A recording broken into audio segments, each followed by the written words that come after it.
नमस्कार, बहुत स्वागत है आपका डेली 24 भारत में। मैं हूं आपके साथ अनिता शर्मा और शुरुआत करते हैं उत्तर प्रदेश की बड़ी खबरों से। बसपा सुप्रीमो मायावती की अध्यक्षता में बहुजन समाज पार्टी की लखनऊ में अहम बैठक हुई और इस बैठक को संपन्न हो गई है और जिसमें संगठन की मजबूती, आर्थिक स्थिति की समीक्षा और आगामी चुनाव की तैयारियों पर चर्चा हुई। मायावती ने कार्यकर्ताओं को जनाधार बढ़ाने, मेहनत और निष्ठा से काम करना और जनता की उम्मीदों पर खरा उतरने का निर्देश दिया है। उन्होंने महंगाई, बेरोजगारी और गैस पेट्रोल की बढ़ती कीमतों को लेकर केंद्र और राज्य सरकार पर निशाना साधते हुए गरीब और मेहनतकश वर्ग की स्थिति पर चिंता जताई। साथ ही साफ छवि वाले उम्मीदवारों को टिकट देने और सर्व समाज को प्रतिनिधित्व देने पर जोर दिया। बैठक में 14 अप्रैल को भीमराव अंबेडकर जयंती पर लखनऊ स्थित अंबेडकर स्मारक में भव्य कार्यक्रम आयोजित करने की घोषणा भी की गई और महिलाओं के आरक्षण में कमजोर वर्गों को हिस्सा देने की मांग दोहराई गई। बसपा सुप्रीमो मायावती की अहम बैठक जो है अब खत्म हो गई है। संगठन और आर्थिक मजबूती की समीक्षा की गई है। मायावती ने जनाधार बढ़ाने पर जोर दिया है और साथ ही कार्यकर्ताओं को मेहनत से काम करने का निर्देश दिया गया है। बता दें कि आगामी विधानसभा चुनाव को देखते हुए ये मायावती की बैठक बेहद ही अहम मानी जा रही है। ललितपुर में महिला का पर्स छीनने की वारदात का पुलिस ने 24 घंटे के भीतर खुलासा करते हुए 2 युवकों को गिरफ्तार कर लिया है। ये घटना जो है सदर कोतवाली क्षेत्र के अंतर्गत एक पेट्रोल पंप के पास हुई है, जहां पर आरोपियों ने मौका पाकर महिला का पर्स छीन लिया था और फरार हो गए थे। घटना की सूचना मिलते ही पुलिस ने आसपास लगे सीसीटीवी कैमरों की फुटेज खंगालनी शुरू की और संदिग्ध युवकों को पहचान करके उन्हें तेजी से दबिश देकर पकड़ लिया। पुलिस ने गिरफ्तार आरोपियों के पास से महिला का मंगलसूत्र, पायल और घटना में इस्तेमाल की गई मोटरसाइकिल भी बरामद कर ली है। पुलिस अधिकारियों के अनुसार मामले में आगे की कानूनी कार्रवाई की जा रही है और आरोपियों से पूछताछ की भी बात सामने आई है।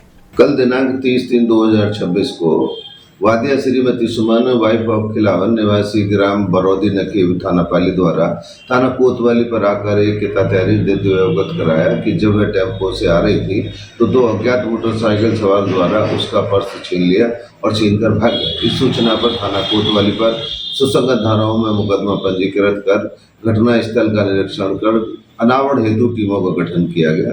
गठित टीमों द्वारा सीसीटीवी साक्ष्य व अन्य टेक्निकल साक्ष्यों की मदद से अभियुक्त गण की पहचान की गई। अभियुक्त रोहित परिहार व कुलदीप वैश्य, निवासी ग्राम 13 थाना बानपुर को गिरफ्तार कर लिया गया है। अभियुक्त गण के कब्जे से 100% माल, 1 मंगलसूत्र, 1 जोड़ी पायल व 1 करदनी तथा घटना में प्रयुक्त मोटरसाइकिल को बरामद कर लिया गया। कल दिनांक 30/3/2026 को वादिया श्रीमती सुमन। गोंडा में अपराध के खिलाफ चलाए जा रहे अभियान के तहत पुलिस को एक बड़ी सफलता हाथ लगी है। महिलाओं से राह चलते लूटपाट करने वाले 25,000 रुपए का इनामी बदमाश आखिरकार पुलिस के हत्थे चढ़ गया है। लंबे समय से सक्रिय इस आरोपी की गिरफ्तारी के बाद से क्षेत्र में राहत की भावना देखी जा रही है और वहीं अपराधियों के बीच खौफ का माहौल भी बन गया है। पुलिस ने सतर्कता और मुस्तैदी दिखाते हुए इस कार्रवाई को अंजाम दिया है, जिससे ये स्पष्ट हो गया है कि कानून व्यवस्था बनाए रखने के लिए शासन पूरी तरह से प्रतिबद्ध है और ये कार्रवाई विनीत जायसवाल के नेतृत्व में चलाए जा रहे अभियान के तहत की गई है, जिसमें पुलिस टीम लगातार वांछित अपराधियों की धरपकड़ में जुटी हुई है। देखिए, जनपद गोंडा के थाना कनलगंज पुलिस एवं एसओजी टीम की संयुक्त कार्रवाई में पुलिस मुठभेड़ में एक 25,000 रुपए का इनामिया शातिर बदमाश अमित तिवारी गोली लगने से घायल हुआ है, जिसे तत्काल उपचार हेतु जिला अस्पताल लाया गया है। अवगत करा दें कि इस बदमाश तथा इसके साथियों के द्वारा विगत कुछ दिनों में थाना कन्नलगंज क्षेत्र एवं थाना कोतवाली देहात क्षेत्र में बाइक पर सवार जो पीछे महिलाएं बैठी होती हैं, उनसे चलती बाइक पर उनके कान के झुमके की छिनैती की गई थी, जिसके संबंध में दोनों थानों पर सुसंगत धाराओं में अभियोग पंजीकृत किया गया था। इसी गैंग के द्वारा जनपद बस्ती के परशुरामपुर थाने में भी एक महिला के साथ पर्स स्नैचिंग की घटना कारित की गई थी। इन सभी घटनाओं के अनावरण हेतु टीमें लगाई गई थी, जिनके द्वारा सीसीटीवी फुटेज का गहन अवलोकन किया गया घटनास्थल के आसपास का तथा तमाम मैनुअल एवं टेक्निकल साक्ष्यों के आधार पर घटना का अनावरण करते हुए इसके एक अन्य साथी को पूर्व में ही पुलिस द्वारा जेल भेजा जा चुका है और उसके बाद से यह बदमाश जो है इस मुकदमे में वांछित चल रहा था, जिसकी गिरफ्तारी हेतु 25,000 रुपये का पुरस्कार भी घोषित किया गया था। पुलिस मुठभेड़ के दौरान ये बदमाश गिरफ्तार हुआ है। इसके कब्जे व निशानदेही से 22,000 रुपये नगद, एक चोरी की मोटरसाइकिल तथा अवैध तमंचा, खोखा व जिंदा कारतूस बरामद किया गया है। इस बदमाश के विरुद्ध थाना कनलगंज पुलिस द्वारा आवश्यक वैधानिक कार्रवाई की जा रही है। देखिए जनपद पीलीभीत में प्रशासनिक व्यवस्थाओं को सुदृढ़ बनाने के उद्देश्य से बरेली मंडल के मंडलायुक्त भूपेंद्र एस चौधरी ने व्यापक निरीक्षण और समीक्षा बैठक की। इस दौरान उन्होंने लंबित वादों, खनन पट्टों, राजस्व वसूली और विभिन्न सरकारी योजनाओं की प्रगति की विस्तार से जानकारी ली। संबंधित अधिकारियों को आवश्यक दिशा निर्देश दिए। निरीक्षण के क्रम में उन्होंने कलेक्ट्रेट कार्यालय के विभिन्न पटलों का औचक निरीक्षण किया, जिससे राजस्व अभिलेखगार और साथ ही अनुभाग और CRS कार्यालय शामिल है। राजस्व अभिलेख ने उन्होंने बस्तों का रखरखाव की स्थिति का जायजा भी लिया। बस्ते खुलवाकर अभिलेखों की गहनता से जांच पड़ताल की। अनुभव में आकस्मिक अवकाश और साथ ही पत्रावली, नागरिकों से संबंधित दस्तावेजों और अन्य अभिलेखों का अवलोकन करते हुए व्यवस्थाओं को भी बेहतर बनाने के निर्देश दिए। अम्बेडकर नगर जनपद के अकबरपुर कोतवाली क्षेत्र में सदरपुर गांव में पारिवारिक विवाद ने उस समय हिंसक रूप ले लिया जब छत की ढलाई के दौरान शुरू हुआ मामूली झगड़ा देखते ही देखते मारपीट में बदल गया और इस घटना का वीडियो सोशल मीडिया पर तेजी से वायरल हो रहा है, जिसमें साफ देखा जा सकता है कि एक ही परिवार के दो भाई आपस में जानी दुश्मन बने हुए नजर आ रहे हैं और दोनों पक्षों के बीच जमकर लाठी डंडे चले हैं। स्थिति इतनी बिगड़ गई कि महिलाएं भी झगड़े में पीछे नहीं रही और उन्होंने भी खुलकर भाग लिया। विवाद के दौरान एक पक्ष ने दूसरे पक्ष पर जानलेवा हमला कर दिया, जिससे दोनों ओर से कई लोग घायल हो गए हैं। मौके पर अफरा तफरी का माहौल बन गया और आसपास के लोग भी दहशत में आ गए। बताया जा रहा है कि विवाद की जड़ आपसी रंजिश और निर्माण कार्यों को लेकर मतभेद था, जो अचानक से ही उग्र रूप ले बैठा। घटना की सूचना मिलते ही पुलिस मौके पर पहुंची और स्थिति को नियंत्रण किया। घायलों को इलाज के लिए अस्पताल भेजा गया है और मामले में दोनों पक्ष की शिकायतों के आधार पर जांच शुरू कर दी गई है। ये घटना न केवल पारिवारिक रिश्तों में बढ़ती कड़वाहट को दर्शाती है, बल्कि समाज में छोटी छोटी बातों पर बढ़ती हिंसा को लेकर भी चिंता बढ़ाती है। वहीं हरदोई जनपद में एक बड़ी आग की घटना ने किसानों की महीनों की मेहनत को पल भर में राख कर दिया। बताया जा रहा है कि गंगा एक्सप्रेसवे के किनारे से गुजर रही हाई टेंशन लाइन में अचानक से ही शॉर्ट सर्किट हो गई, जिससे निकली चिंगारी खेतों में गिर गई और उस समय खेत में खड़ी गेहूं की फसल तैयार अवस्था में थी और देखते ही देखते आग ने विकराल रूप धारण कर लिया। तेज हवा के चलते आग तेजी से फैलती चली गई और आसपास के खेत भी इसकी चपेट में आ गए और इस भीषण आग में करीब 40 बीघा गेहूं का फसल जो है वो पूरी तरह से जलकर नष्ट हो गया है, जिससे 4 किसानों को भारी आर्थिक नुकसान भी हुआ है। अचानक लगी इस आग से गांव में अफरा तफरी मच गई और ग्रामीण जो है तुरंत ही मौके पर पहुंच गए, जिसके बाद से आग बुझाने की कड़ी मशक्कत भी की गई। कड़ी मशक्कत के सामूहिक प्रयासों के बाद से आग पर काबू तो पा लिया गया, लेकिन तब तक किसानों की फसल जो है वो पूरी तरह से बर्बाद हो चुकी थी। घटना की सूचना मिलते ही पुलिस और राजस्व विभाग की टीम मौके पर पहुंची और हालातों का जायजा लिया। अमेठी के जगदीशपुर कोतवाली क्षेत्र में निहालगढ़ रेलवे स्टेशन पर एक दर्दनाक हादसा जो है वो सामने आया है, जहां पर चलती ट्रेन पर चढ़ने की कोशिश के दौरान एक युवक पैदान से फिसल गया। संतुलन बिगड़ने के बाद से वो ट्रेन की चपेट में आ गया है और गंभीर रूप से घायल हो गया। घटना को देखकर मौके पर मौजूदा लोगों में अफरा तफरी मच गई और तुरंत ही घायल युवक को इलाज के लिए ट्रामा सेंटर जगदीशपुर पहुंचाया गया। डॉक्टरों ने उसे बचाने की पूरी कोशिश की, लेकिन इलाज के दौरान उसकी मौत हो गई और इस दुखद खबर के बाद से परिजनों का रो रो कर बुरा हाल है और पूरे परिवार में मातम छाया हुआ है। घटना की सूचना मिलते ही पुलिस मौके पर पहुंची है और आवश्यक कानूनी प्रक्रिया शुरू कर दी है। शव को कब्जे में लेकर पोस्टमार्टम के लिए भेज दिया गया है और यह हादसा एक बार फिर से चलती ट्रेन में चढ़ने जैसे खतरनाक प्रयासों के गंभीर परिणामों को उजागर करती है। स्थानीय लोगों ने भी इस घटना पर गहरा दुख जताया है और रेलवे परिषद में सुरक्षा उपायों को और मजबूत किए जाने पर आवश्यक जोर दिया है। कौशाम्बी जनपद के थाना NH-19 हाईवे पर स्थित सुजातपुर गांव के पास एक भीषण सड़क हादसा जो है वो सामने आया है, जहां पर तेज रफ्तार ट्रेलर ने पीछे से ईंटों से लदी ट्रैक्टर ट्रॉली को जोरदार टक्कर मार दी। टक्कर इतनी जोरदार थी कि ट्रैक्टर पर सवार खलासी की मौके पर ही मौत हो गई, जबकि चालक गंभीर रूप से घायल हो गया। हादसे के बाद से मौके पर अफरा तफरी मच गई और राहगीरों की भारी भीड़ जुट गई। सूचना मिलते ही पुलिस मौके पर पहुंची और स्थानीय लोगों की मदद से ट्रेलर में फंसे घायलों को बाहर निकाला गया। घायलों को तुरंत अस्पताल भेजा गया, जहां पर उनका इलाज जारी है। वहीं मृतक के शव को कब्जे में लेकर पोस्टमार्टम के लिए भेज दिया गया है और मामले में आगे की कानूनी कार्रवाई की जा रही है। बताया जा रहा है कि हादसा हाईवे पर तेज रफ्तार और लापरवाही के कारण हुआ है, जिससे एक परिवार पर दुखों का पहाड़ टूट गया है। इस घटना के एक बार फिर से सड़क सुरक्षा और वाहन चलाते समय सावधानी बरतने की आवश्यकता को उजागर किया है। वहीं कासगंज में निजी विद्यालयों द्वारा फीस और किताबों को लेकर कथित मनमानी के खिलाफ आवाज तेज होती नजर आ रही है। Youth United for valuation action संगठन में मुद्दे को गंभीरता से उठाया है और जिलाधिकारी और बेसिक शिक्षा अधिकारी को ज्ञापन सौंपा गया है।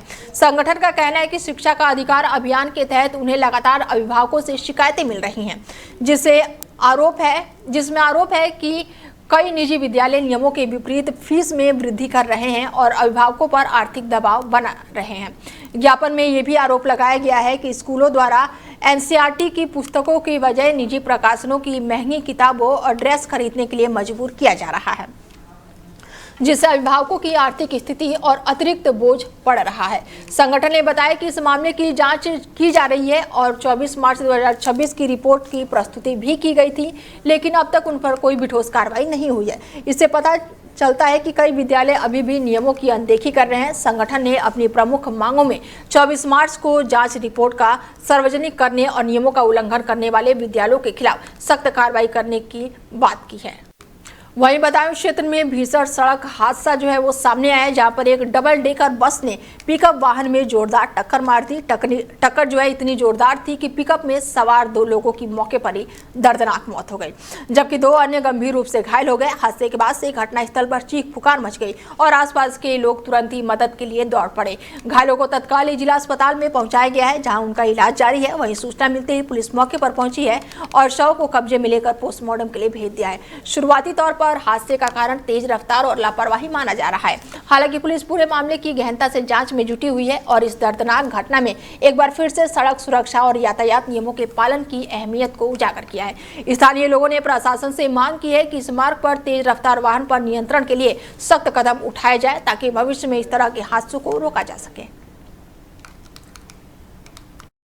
सर, मैं टुआ का रहने वाला हूँ। दुलासी नाम है मेरा। सर, यहाँ मौके पर आया, ये गाड़ी फंसी हुई थी और इसमें 3 लोग तड़प रहे थे। सबके सहयोग से गाड़ी का बहुत प्रयास करने पर गाड़ी ये हटी, फिर उन्हें निकाला तो ड्राइवर की डेथ हो चुकी है। कौन से ड्राइवर की डेथ हुई है? जो छोटी गाड़ी है, बोलेरो टाइप, अच्छा, रोड वालों की, और 2 बहुत सर गंभीर है, 1 सुरक्षित है। टोटल 4 लोग थे। इसमें किसी की मौत हुई है? जी सर, ड्राइवर की मौत हुई है।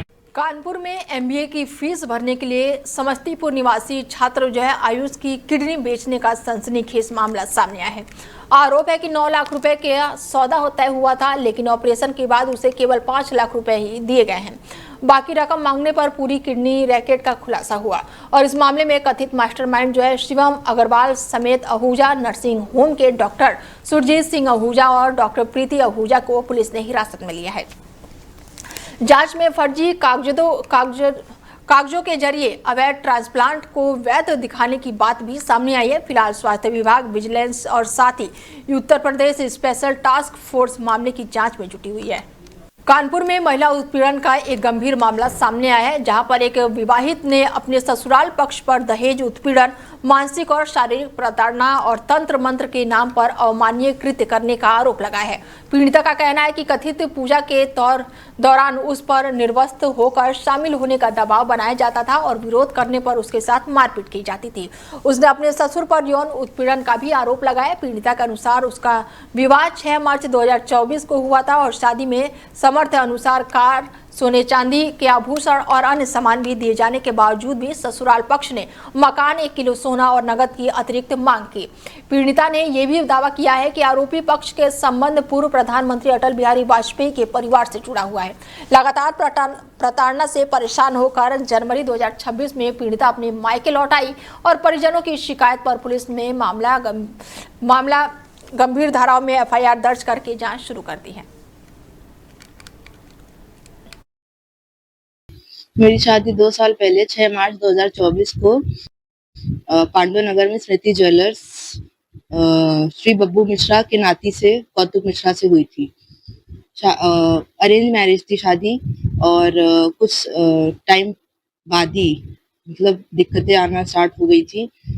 2 दिन बाद बोला गया कि पूजा है, पूजा में आपको बैठना है और पूजा, हमको लगा नॉर्मल पूजा, शादी के बाद कुछ रखी होगी उन्होंने, लेकिन रात में पूजा थी और उसमें मतलब निर्वस्त्र होकर बैठना था, जो कि तांत्रिक, फिर हमको बाद में समझ आया तांत्रिक पूजा है वो। वीडियो कॉल पे कोई बाबा थे, वो गाइड कर रहे थे उनको कि ऐसे करना। मेरी सास पूजा कर रही थी, और हर जो कि मेरी सास बंगाल से हैं, हर महीने वो जाती हैं कलकत्ता, अब कभी अपने बेटे को लेकर, कभी पति को लेकर। फिर जब हमने कहा कि हमें भी चलना है, हम भी चलेंगे, तो हमको अपने मायके भेज दिया कि नहीं तुम मत जाओ, तुम अपने मायके रहो जाकर। हर महीने हमको मायके भेज देती थी। महीने में एक बार पूजा होती है। देखिए, कल की डेट में महिला थाने पे एक मुकदमा सालवी पांडे द्वारा दर्ज कराया गया, जो महिला अपराध के संबंध में है और दहेज के संबंध में दर्ज कराई गई है। इसकी विवेचना अभी की जा रही है, साक्ष्यों का संकलन हो रहा है। पीड़िता द्वारा तंत्र मंत्र की क्रियाएं होती थी और उसके कारण उसका वैवाहिक जीवन खराब हो गया है, इसके बारे में क्या कहेंगे? देखिए, अभी इसमें जांच प्रचलित हुई है, क्योंकि कल ही मुकदमा दर्ज हुआ है। इसमें आगे की कार्रवाई नियमानुसार की जाएगी। अभी तक वहीं कानपुर में उस समय हंगामे जैसी स्थिति बन गई जब सिलेंडर लेने पहुंचे एक उपभोक्ता के साथ कथित तौर पर एजेंसी संचालक द्वारा मारपीट कर दी गई। बताया जा रहा है कि पीड़ित युवक पिछले करीब 40 दिनों से गैस सिलेंडर के लिए लगातार एजेंसी के चक्कर लगा रहा था, लेकिन हर बार उसे टाल दिया जा रहा था। और जब युवक एजेंसी पहुंचा और पर्ची न बनाए जाने का विरोध किया तो विवाद बढ़ गया और एजेंसी संचालक का उसके साथ मारपीट करने का आरोप लगाया है। घटना के दौरान मौके पर मौजूदा लोगों ने युवक की पिटाई का विरोध किया और एजेंसी संचालक के व्यवहार पर नाराजगी जताई। इस पूरी घटना का वीडियो भी मौके पर मौजूदा लोगों ने बना लिया है, जो कि बाद में सोशल मीडिया पर तेजी से वायरल हो रहा है। बताया जा रहा है कि जिला अधिकारी जितेंद्र प्रताप सिंह के निर्देश के बावजूद भी गैस वितरण व्यवस्था में सुधार नहीं हो पा रहा है, जिससे उपभोक्ताओं में नाराजगी बढ़ती जा रही है। फिलहाल इस मामले में पुलिस कार्रवाई का इंतजार किया जा रहा है और एजेंसी संचालक की भूमिका को लेकर कई तरह के सवाल खड़े हो रहे हैं। रायबरेली क्षेत्र में गांव में नाली के विवाद को लेकर दो पक्षों के बीच अचानक से ही तनाव बढ़ गया और देखते ही देखते मामला हिंसक झड़प में बदल गया। आरोप है कि विवाद के दौरान एक पक्ष के व्यक्ति पर लोहे की सरिया से हमला कर दिया गया, जिससे वो गंभीर रूप से घायल हो गया, जबकि दोनों पक्षों के अन्य लोगों को भी चोटें आई हैं। घटना के बाद से घायल व्यक्ति को तुरंत ही अस्पताल पहुंचाया गया, जब वहां उसकी हालत चिंताजनक बताई जा रही है। घटना की सूचना मिलते ही पुलिस मौके पर पहुंची है और हालातों को नियंत्रण किया और दोनों पक्षों से पूछताछ शुरू कर दी। पुलिस आसपास के लोगों और मोहल्ले के निवासियों से भी जानकारी जुटा रही है ताकि विवाद की असली वजह सामने आ सके। बताया जा रहा है कि मामले में एफआईआर दर्ज किए जाने की प्रक्रिया चल रही है और तहरीर मिलने के बाद आगे की कानूनी कार्रवाई की जाएगी। वहीं रायबरेली क्षेत्र में देर रात चोरी की कोशिश कर रहे 3 शातिर चोरों को ग्रामीणों ने सतर्कता दिखाते हुए मौके पर ही पकड़ लिया। बताया जा रहा है कि रात करीब 12 बजे चोर छत के रास्ते घर में घुसने का प्रयास कर रहे थे और इसी दौरान घर के एक युवक को आहट महसूस हुई, जिस पर उसने टॉर्च की रोशनी डाली तो चोर छत से कूदकर भागने लगा। युवक का शोर मचाने पर आसपास के ग्रामीण उठ गए और तुरंत ही घेराबंदी कर तीनों आरोपियों को दबोच लिया। ग्रामीणों द्वारा पकड़े जाने के बाद पूछताछ में भी ये सामने आया है कि उनके कुछ अन्य साथी भी वारदात में शामिल थे, जो अंधेरे का फायदा उठाकर मौके से फरार हो गए। सूचना मिलते ही पुलिस मौके पर पहुंची है। ग्रामीणों की मदद से पकड़े गए तीनों आरोपियों को हिरासत में लेकर थाने ले गई। पुलिस अब फरार साथियों की तलाश में जुटी हुई है। ये भैया हमका फोन करीन रहा है। हाँ। पहले चोरी के नाम लिखन। हाँ। वही के बाद कहीं हमका जाकर मेहरिया लाओ इनकी मोबाइल पर बता रहा हूँ, तुम लोग पूछ रहे हैं। तो बाद में मुँह कर लिया है, तो यहाँ तो ये छत पर चढ़े रहे। कई बजे आए हो गाँव में? यहाँ पहले ये सब आए थे। सुबह आए हो ना? नहीं, ये सब पहले देखे आए। ये 10:30 बजे आए हैं। दिन में? नहीं, रात में। फिर रात में गाड़ी से आए हो? नहीं, पैदल आए हैं। फिर वही के बाद चले गए यहाँ से? नहीं, तो ये 2 जने आए हैं। तो हम उधर तो देखे नहीं इनका सबका, तो ये छत पर एक जना चला रहा है। यही लौंडा चला रहा है। तो ये फिर हमका बाद में फोन करी इसमें एक जना। ये लौंडे का नाम है? एक शुभम नाम है। शुभम नाम? कहाँ घर है? के घर हम सब जान। लखनऊ से बड़ी कार्रवाई की खबर सामने आई है, जहां पर Uttar Pradesh special task force को अंतरराज्यीय स्तर पर अवैध मादक पदार्थों की तस्करी के खिलाफ अभियान में महत्वपूर्ण सफलता मिली है। एसटीएफ ने कार्रवाई करते हुए 200 किलोग्राम गांजा के साथ एक युवक को गिरफ्तार किया, जिसकी अंतर्राष्ट्रीय बाजार में कीमत लगभग 52 लाख रुपए बताई जा रही है। पकड़ा गया आरोपी अजीत कुमार जनपद नालंदा का निवासी बताया जा रहा है, जो कथित रूप से लंबे समय से मादक पदार्थों की तस्करी में सम्मिलित था। एसटीएफ टीम ने आरोपी को थाने सुशांत गोल्फ सिटी क्षेत्र में गिरफ्तार किया है और उसके कब्जे से भारी मात्रा में गांजा बरामद किया गया है। पुलिस के अनुसार आरोपी से पूछताछ की जा रही है, जिससे इस तस्करी नेटवर्क से जुड़े अन्य लोग और गिरोह की गतिविधियों के बारे में जानकारी जुटाई जा सके। यूपी में कानून व्यवस्था को और मजबूत करने के उद्देश्य से पुलिस विभाग में बड़ा प्रशासनिक फेरबदल किया गया है, जिसमें 27 आईपीएस अधिकारियों के तबादले किए गए हैं और 13 जिलों के पुलिस कप्तानों को बदला गया है। और इस फेरबदल के तहत चंद्र प्रकाश को आईजी सुरक्षा बनाया गया है, और जबकि राजेश त्रिवेदी को सेना नायक पीएससी अलीगढ़ और प्रबल प्रताप सिंह को एसपी क्राइम मुख्यालय की जिम्मेदारी सौंपी गई है। और इसी क्रम में विद्यासागर मिश्रा को सेना नायक पीएससी सीतापुर और साथ ही राजेश कुमार द्वितीय को सेना नायक पीएससी मेरठ और आदित्य को एसपी फिरोजाबाद बनाया गया है। और इस तरह इला मारन को एसएसपी एटा और दुर्गेश कुमार को सेना नायक एसएसपी अयोध्या बनाया गया है। ऐसे में ये बड़ी फेरबदल देखने को मिल रही है। इसके अलावा मीणा को एसपी रामपुर में ट्रांसफर किया गया है। बड़ी जानकारी बता दें आपको कि ये बड़ी कानून व्यवस्था को मजबूत करने के लिए लगातार 27 आईपीएस अफसरों का तबादला हुआ है। 13 जिलों के पुलिस जो है वो कप्तान भी बदले गए हैं। जिलों के पुलिस कप्तान बदले गए हैं। ऐसे में कई जिलों को नए एसपी और एसएसपी मिले हैं। कानून व्यवस्था मजबूत करने की कवायद जो है यूपी में लगातार तेज होती नजर आ रही है। यूपी में 27 आईपीएस अधिकारियों के तबादले किए गए हैं। 13 जिलों के पुलिस कप्तान भी बदले गए हैं। ऐसे में कई जिलों को नए एसपी एसएसपी मिले हैं। रायबरेली में युवा नेता समक्ष त्रिवेदी ने अपने सैकड़ों समर्थकों और कार्यकर्ताओं के साथ भारतीय राष्ट्रीय कांग्रेस के सदस्यता ग्रहण करके औपचारिक रूप से अपने राजनीतिक सफर की शुरुआत कर दी है। शहर के तिलक भवन में आयोजित कांग्रेस के कार्यक्रम के दौरान कांग्रेस जिला अध्यक्ष पंकज तिवारी की अध्यक्षता में उन्होंने पार्टी का दामन थामा है और इस अवसर पर बड़ी संख्या में पार्टी कार्यकर्ता और समर्थक मौजूद रहे। उन्होंने उनका स्वागत करते हुए संगठन को मजबूत करने की उम्मीद जताई। सक्षम त्रिवेदी ने बताया कि वो कांग्रेस नेता राहुल गांधी की विचारधारा और कार्यशैली से प्रेरित होकर पार्टी से जुड़े हुए हैं। उन्होंने कहा कि राजनीति में आने का उनका मुख्य उद्देश्य जो है समाज सेवा करना और क्षेत्र की समस्याओं को प्रमुखता से उठाकर उनके समाधान के लिए काम करना है। उन्होंने ये भी बताया कि उनके पिता पेशे से वकील हैं और परिवार से उन्हें सामाजिक सरोकार के प्रति सक्रिय रहने की प्रेरणा मिली है। मेरा नाम सक्षम त्रिवेदी। आज मैं कांग्रेस पार्टी की सदस्यता लेने का अवसर मिला है और मैं कांग्रेस पार्टी की सदस्यता लेने के साथ साथ कांग्रेस पार्टी को मजबूत करने का काम करूँगा और लोगों को जोड़ने का काम करूँगा और इसकी नींव को ड्राइविंग और मजबूत। इसके पहले भी आपका राजनीतिक सफर कैसा रहा? इसके पहले कभी मैं किसी राजनीतिक पार्टी या किसी भी पद पे नहीं रहा। ये मेरी पहली ज्वाइनिंग है। मेरी कांग्रेस पार्टी से ही मेरी शुरुआत है। किससे प्रेरित होकर के आप कांग्रेस पार्टी ज्वाइन किए? मैं राहुल जी से प्रेरित आगे भी कुछ आपको चुनाव में भी आना चाहते हैं, ऐसा कुछ उद्देश्य लेके? ऐसा कोई उद्देश्य लेके मुझे रोजगार किया है। मैंने कांग्रेस पार्टी की चीजें मुझे अच्छी लगी, जिसके कारण कांग्रेस पार्टी इच्छा हुई। हमारे सचिव त्रिवेदी की जगह है अपने 5 साथियों के साथ और उनके तमाम समर्थक यहाँ पर मौजूद हैं। उनके साथ इन्होंने कांग्रेस पार्टी की सदस्यता ग्रहण किया है और कांग्रेस पार्टी को मजबूत करने के लिए इन्होंने संकल्प लिया है।